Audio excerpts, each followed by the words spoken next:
Vamos a comenzar. Vamos a comenzar con la introducción del libro de Apocalipsis. ¿Ok? Ok, la primera cosa que necesitamos entender para tener una buena interpretación del libro de Apocalipsis es el trasfondo histórico de cuándo se escribió este libro. Realmente vamos a entender mucho también que está en el libro si entendemos los eventos alrededor de este libro. Entonces, eso es algo muy, muy importante en el libro de Apocalipsis. ¿Ok? Entonces, tradicionalmente se sitúa la muerte de Pedro y Pablo a manos del emperador Nerón. Estos son los últimos apóstoles probablemente que están viviendo cartas y nos dan estas cartas. Entonces, lo que tenemos, hermanos, es que Nerón, la descripción que tenemos es que Nerón fue el hijo adoptivo del emperador Claudio y su madre se llamaba Agripina. Este es el emperador, hermanos, que vamos a ver muy activo en los tiempos de Cristo, especialmente con Pedro y Pablo en el asunto de la persecución.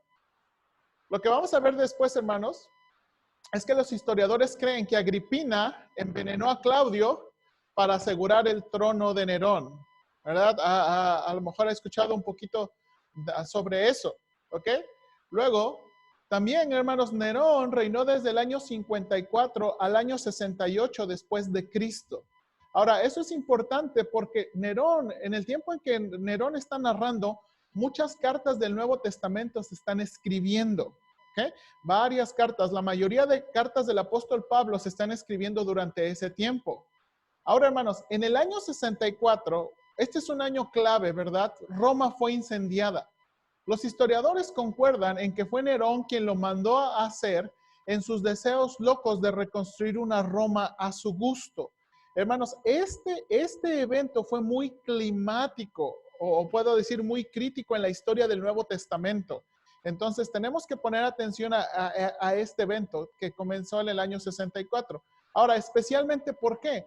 Porque Nerón, una de las cosas que Nerón usó es que le echó la culpa a los cristianos y también los paganos le echaron la culpa a los cristianos de que habían abandonado a los dioses falsos, a los dioses, y entonces habían tomado a otro dios y Dios los estaba castigando. Esto fue la creencia no nada más de Nerón, sino de muchos otros reyes. Ahora, este evento, ¿verdad? Fue el inicio de la persecución para los cristianos al nivel del imperio. Hermanos, antes del año 64, solamente había una persecución entre judíos y los grupos religiosos. Sí, y como sabemos, si era una persecución fuerte, pues vemos al apóstol Pablo, bueno, cuando no era apóstol, ¿verdad? Cuando es Saulo de Tarso, ¿verdad? Consintiendo en la muerte de Esteban. O sea, eso es algo muy, muy, muy tremendo que vemos. O sea, la persecución sí fue muy intensa, pero no del modo que el imperio estaba mandando a matar a los cristianos, ni que los había hecho enemigos del imperio. Entonces, esto es importante en la historia. Ahora, hermanos, lo que vamos a ver después, déjenme compartir este video con ustedes.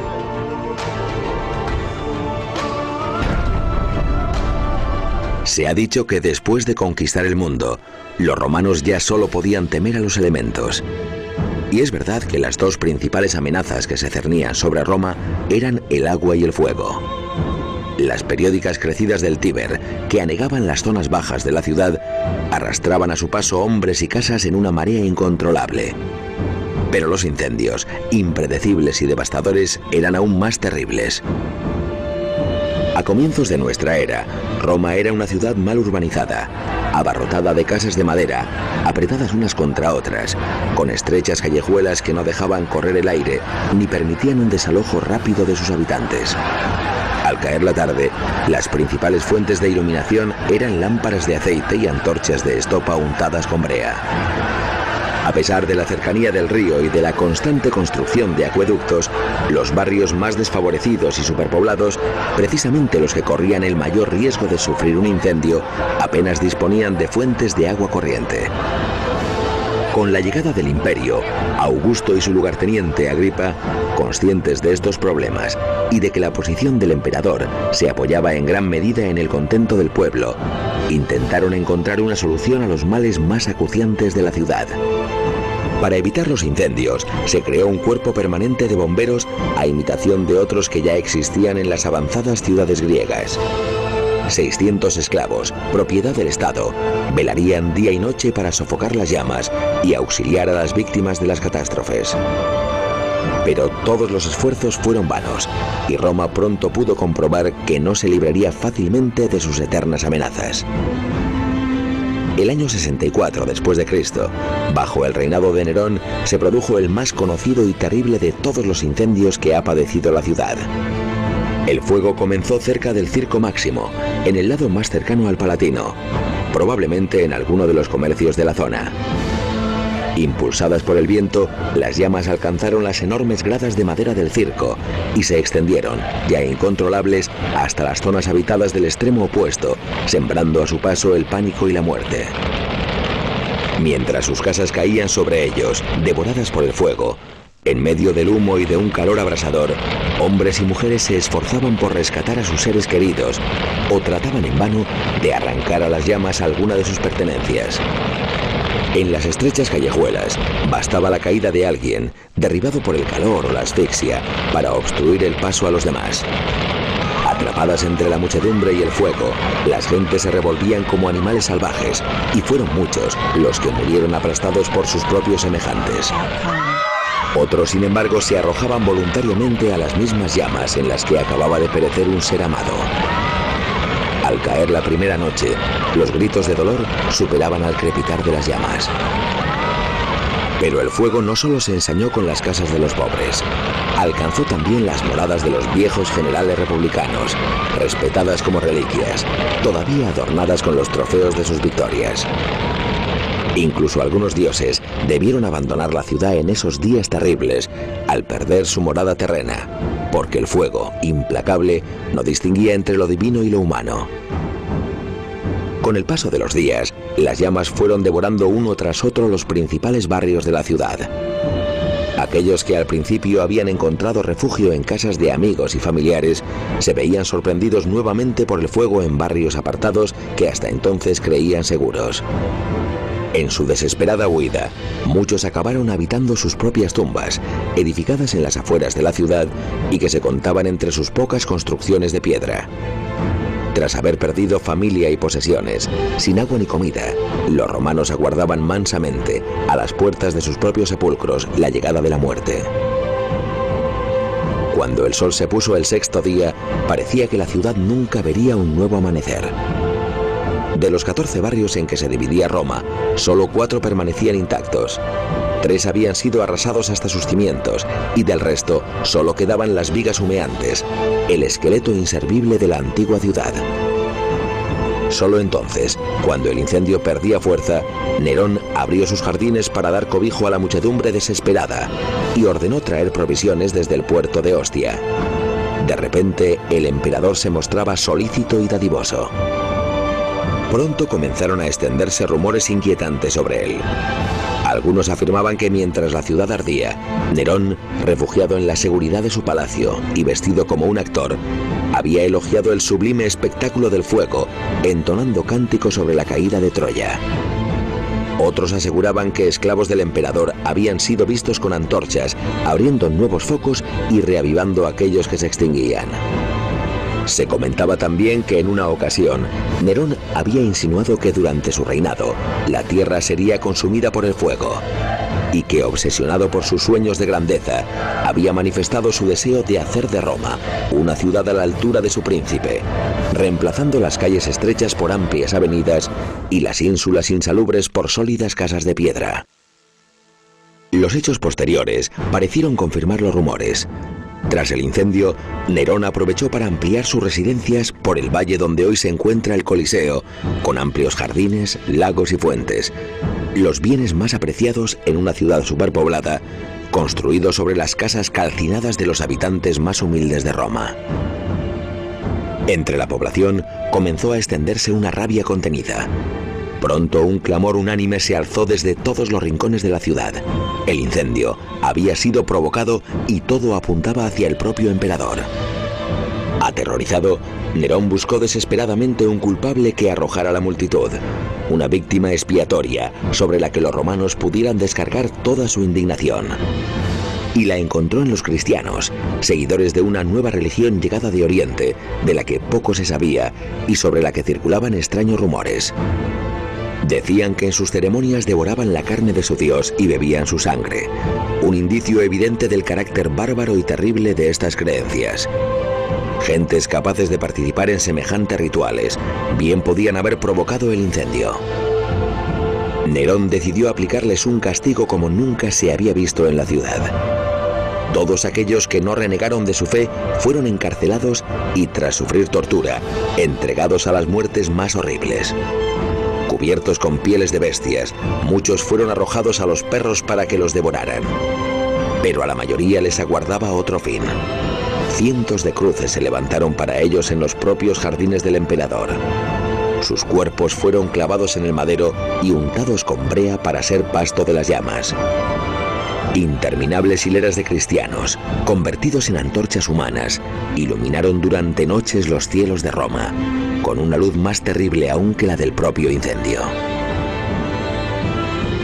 La persecución de cristianos emprendida por Nerón fue la primera de las que tuvieron lugar durante el Imperio Romano y sentó las bases jurídicas de las posteriores. En ella perecieron probablemente los príncipes de los apóstoles, San Pedro y San Pablo. A pesar de la pérdida en bienes y vidas humanas y de las espantosas consecuencias del incendio, lo cierto es que Nerón aprovechó la catástrofe para impulsar la construcción de una nueva ciudad con calles amplias y bien trazadas, y dictó normas urbanísticas que propiciaron la construcción de casas mejor preparadas frente a un incendio. La Roma que surgió de las cenizas del año 64 fue una ciudad más hermosa y habitable que la que habían consumido las llamas.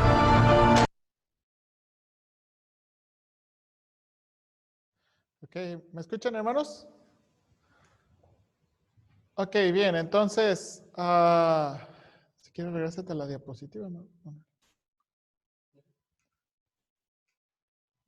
Ok, entonces, como estoy diciendo, hermanos, este evento fue un evento muy, muy clave en lo que va a pasar con el cristianismo y las cosas que están pasando, ¿verdad?, alrededor de eso. Entonces, hermanos, de aquí en adelante, lo que vamos a ver aquí,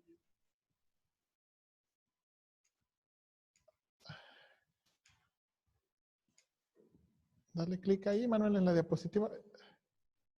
Ok, lo que vamos a ver, hermanos, es que 2 años después de eso, ¿verdad? En el año 66 comienzan algo que se llama las revueltas judías, ¿ok? Hermanos, los judíos ya estaban muy cansados del agobio romano, tanto del agobio de los impuestos, pero también como el agobio a veces religioso. Entonces, en el año 66, los judíos comienzan una revuelta comenzando, ¿verdad?, desde la tierra bíblica y empiezan a tratar de sublevarse contra todo gobierno. Estas revueltas judías durarían del año 66 hacia el año 70. ¿Ok? Ahora, hermanos, Nerón mandó a llamar al general Vespasiano para que terminara con la revuelta. Este era un general muy, muy famoso y muy, muy fuerte en aquel tiempo. Ahora, lo que pasa, hermanos, es que Nerón murió antes que la revuelta terminara, en el año 68. Según se cree, Nerón se suicidó. Entonces, lo que va a pasar después, hermanos,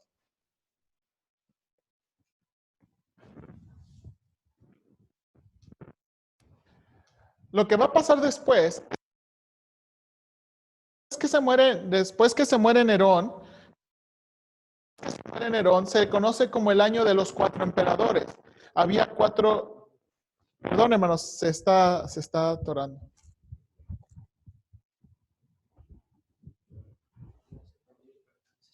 Ok, mejor.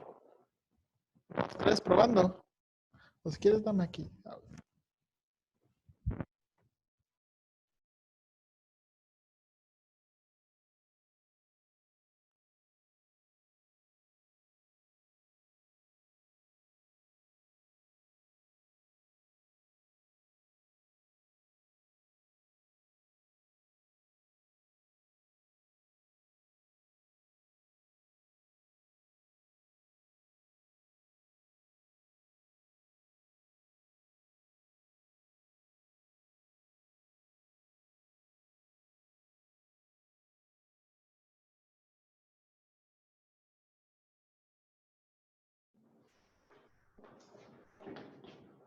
Ok, hermano, ¿me escuchan ahí? Mejor.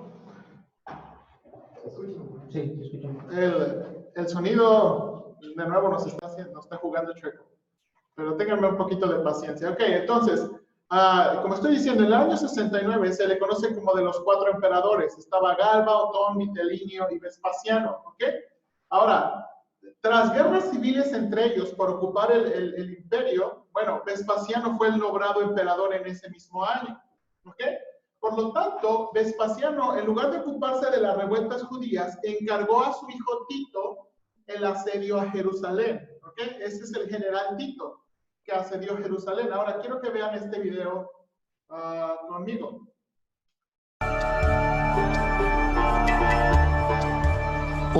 Todos los emperadores necesitaban una cierta legitimidad, necesitaban autoridad, necesitaban alguna señal de que su poder venía de más allá, que contaban con la voluntad de los dioses.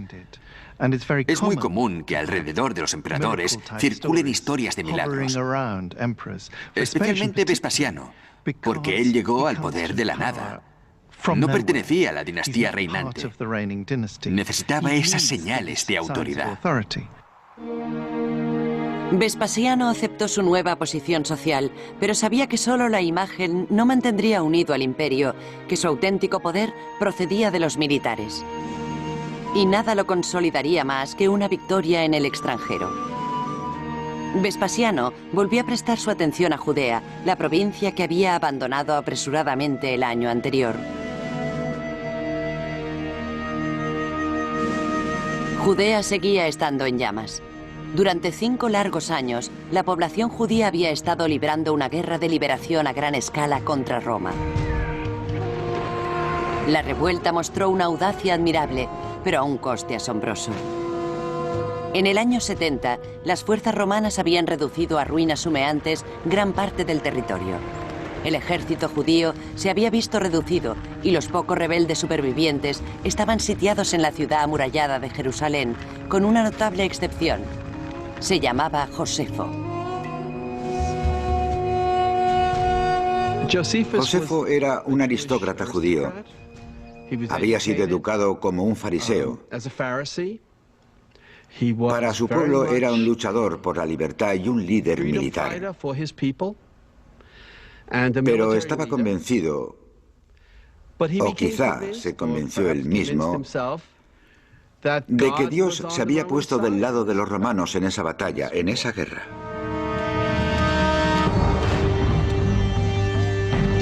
Pocos meses antes, Josefo había sido un luchador rebelde, pero fue capturado y cambió de bando.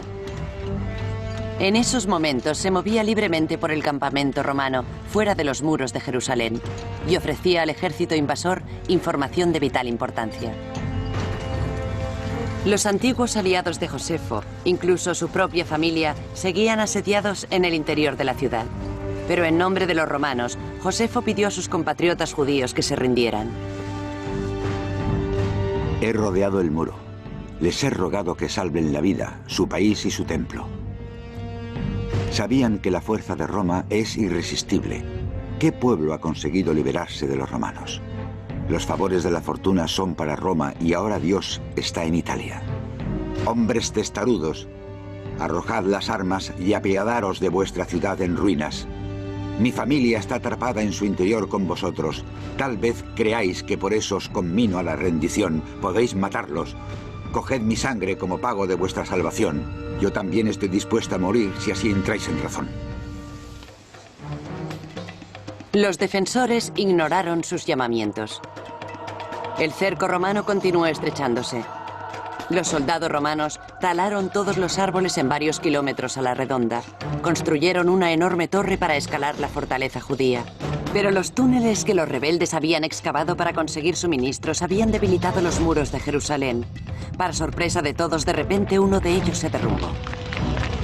Y los asombrados romanos entraron en tromba. Romanos y judíos lucharon cuerpo a cuerpo por las estrechas y tortuosas callejuelas. Muy pronto los judíos sobrevivientes fueron acorralados en su último bastión, el muro del templo sagrado de Jerusalén, que estaba en lo más profundo de la ciudad. El templo era el símbolo de la fe, y no solo para los judíos que vivían en Jerusalén, Lo era para todos los judíos del Mediterráneo, la mayoría de los cuales nunca habían estado en Jerusalén, ni habían visto el templo. Pero para ellos era el símbolo de la continuidad del judaísmo. Por muy sagrados que fueran, los muros del templo no pudieron soportar la furiosa embestida. Un soldado romano echó leña ardiendo en el templo. Inmediatamente, el lugar estalló en llamas. Las tropas romanas lo invadieron. Josefo presenció la masacre.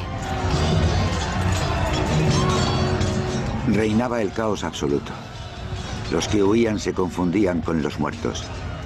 La mayoría de los que habían muerto eran ciudadanos desarmados. Ok, y ahí termina el video, hermanos. Entonces, ¿qué está pasando aquí? Josefo, este es un judío que lideró la resistencia en Galilea, y lo que pasó es que él fue capturado y liberado con Vespasiano. Hermanos, esto es muy interesante. Josefo escribe 2 libros que son claves para entender un poquito de la mente judía de aquel tiempo. Uno es Antigüedades de los Judíos y otro es La Guerra de los Judíos, ¿verdad? En estas guerras de los judíos es donde, hermanos, encontramos este asunto donde Josefo les está... Para los judíos, hermanos, Josefo hasta la fecha es un traidor. ¿Okay? Josefo hasta la fecha para los judíos es un traidor. ¿Por qué? Porque él muchas veces intentó, ¿verdad?, del lado romano rogarles que ríndanse. Como el video lo estaba mostrando, ¿verdad? Pensaban porque su familia había quedado adentro. Él era el que había sido capturado. Entonces, pero Josefo pero los judíos no le hicieron caso. Los judíos pensaron que iban a ser liberados y que iban a poder rescatar. Y es entonces, hermanos, que Josefo se unió a Tito para el asedio de Jerusalén en el año 70. Y gracias a su guerra de los judíos, tenemos un testimonio de primera mano de lo que está pasando, hermanos. Y en esa guerra de los judíos, hermanos, se narra, y esto es muy interesante, hermanos. Ahora, ¿por qué estoy tratando con toda esta introducción del libro de Apocalipsis? Porque el Señor Jesucristo, ¿verdad? El Señor Jesucristo, en la última semana, ¿verdad?, la que hacemos fecha, la que vamos a conmemorar en estos días, el Señor Jesucristo, no me acuerdo si martes o miércoles, el Señor Jesucristo, ¿verdad?, en esa última semana va con los judíos, sus discípulos le dicen y le enseñan el templo, que en ese tiempo estaba en construcción. Entonces, en ese tiempo no había sido terminado el templo, y le dicen, y le tratan de enseñar al Señor Jesucristo todo lo hermoso del templo. Y el Señor Jesucristo les dice, en ese momento, yo les digo que no quedará piedra sobre piedra. Ahora, esto es una profecía muy específica y hermanos, para los judíos. Después de eso, en el Monte de los Olivos, los discípulos, ya hemos estudiado esto en la iglesia, los discípulos le hacen esta pregunta, Señor, ¿cuándo va a pasar eso? ¿Cuándo va a ser la destrucción del templo? Y luego la siguiente cosa que le preguntan es, ¿cuándo será el final del siglo y qué señal habrá de tu venida? Mateo 24 registra esas 3 preguntas, porque en la mente judía, hermanos, en la mente judía, que tiene todo el libro de Daniel y que tiene varios libros apocalípticos no inspirados, ellos piensan que cuando el templo sea destruido, eso marca el final de los tiempos. Entonces, estamos viendo que en el 64 comienza una guerra del imperio. En el 70, hermanos, en el 70, Tito asedia Jerusalén, destruye Jerusalén. Ahora, hay algo muy interesante. Si usted lee el libro de Josefo, se va a dar cuenta que Tito no quería destruir el templo. Tito lo quería preservar como un trofeo de Roma. En verdad, Tito no lo quería destruir, pero sus emperadores estaban muy molestos por la forma en que los judíos se habían defendido y la forma en que ellos habían tratado a los ejércitos. Entonces, uno de sus generales, ¿verdad?, incita y destruyen. Y en esa guerra de los judíos que narra Josefo, hermanos, el templo era tan impresionante que ellos dijeron, ¿cómo es posible que esto sea un templo siendo tan lujoso? Porque ellos no entendían. Y destruyeron el templo, robaron. Y hermanos, esta es una cosa, como dije, Tito no quería, los romanos no acostumbraban a destruir todo. ¿Por qué? Porque para ellos, a veces capturar una ciudad y capturar la arquitectura de la ciudad eran sus trofeos. Pero en este caso, destruyeron todo. Piedra sobre piedra. Hermanos, esto está pasando. Ahora, dígame usted, ¿qué están pensando los cristianos? Esto le estoy diciendo, esto está en la mente de los judíos, y los judíos cristianos están pensando, se destruyó el templo, esto significa que se va a acabar el mundo. Esto significa que Cristo va a regresar pronto. Hermanos, muchas cosas están pasando. Ahora, lo que va a pasar después es que Tito sucede a Vespasiano, su padre, en el año 79 hasta su muerte en el 81. En ese mismo año de su ascenso al reinado, hermanos, el Vesubio, ¿verdad? Que es era un volcán, hizo erupción acabando con la famosa ciudad de Pompeya. Yo creo que ustedes recuerdan esto, ¿verdad? Entonces, aparte de eso, ¿verdad? Aparte de la destrucción del templo, se le conoce haber terminado el anfiteatro Flavio, o mejor conocido como el Coliseo Romano en el año 80. Y hermanos, de nuevo, pónganse a pensar qué está pasando. Porque los judíos, ¿verdad? Mira esta imagen, es una imagen que me gusta mucho. Imagínense qué están pensando de nuevo los judíos y los cristianos. Tito destruye Jerusalén, Tito destruye el templo, sube al reinado, el monte Vesubio truena. Lo que también está pasando, hermanos, es que en esos años también ocurren muchos terremotos, comienza a haber hambre, comienza a haber plagas. Entonces, ¿qué piensan los judíos? ¿Qué piensan los cristianos? Pues el tiempo está cerca. El tiempo está cerca. El tiempo de la venida de Cristo está cerca. Entonces, ¿verdad? Este es el punto. Y si me permite el pastor, voy a terminar aquí porque si no voy a empezar otro detalle. Pero este es el punto. Si quieres, deja de compartir pantalla, Manuel. Este es el punto, hermanos. Y ahorita quiero verles las... ¿Qué necesidad había en este tiempo? Cuando todo el mundo está pensando que es el final, cuando todo el mundo está pensando que esto se está acabando, bueno, ¿qué necesidad había? Y entonces lo que vamos a encontrar años después es que Dios le da a Juan la última revelación. La última revelación. Y el libro de Apocalipsis, hermanos, es la última revelación. Ahora estoy tratando con todos estos datos, hermanos, porque necesitamos entender la mente y los sucesos de lo que está pasando. Si no entendemos lo que está pasando, hermanos, si no agarramos bien lo que está pasando, en verdad Apocalipsis es muy extraño. Pero si entendemos todo lo que había en la mente de los cristianos y hermanos, la necesidad de los cristianos por dirección, la necesidad de los cristianos por esperanza, la necesidad de los cristianos porque, hermanos, pasaron tantas cosas desde la quema de Roma, las rebeliones judías, el Vesubio, y Coliseo, y persecución. Había tantas cosas que los cristianos, bueno, ¿qué está pasando? Y los judíos, imagínense los judíos pensando, bueno, ¿y el rey cuándo va a venir a salvarnos? Y eso, hermanos, marca el tono y la necesidad por el libro de Apocalipsis. El libro de Apocalipsis es necesario para dirigir a los cristianos qué es lo que va a pasar. Señor, ¿qué es lo que va a pasar? ¿Qué es lo que va a pasar? Y entonces, años después, viene eso. Viene la revelación de Jesucristo. El libro de Apocalipsis, hermanos, es la revelación de Jesucristo. La revelación de Jesucristo. Ahora, hermanos, quiero ir lento en la clase porque hay varios detalles. Ok, ahora para que anticipe, la próxima semana vamos a ver la fecha de escritura, pero vamos a ver dos cosas muy importantes para enfrentarnos al libro de Apocalipsis. Y como yo sé que todos tenemos tiempo, ¿verdad? Porque estamos quedándonos en casa, ¿ok? Porque todos traen tiempo, poquito más algunos, ¿verdad? Vamos a ver el libro de Apocalipsis porque vamos a ver dos cosas.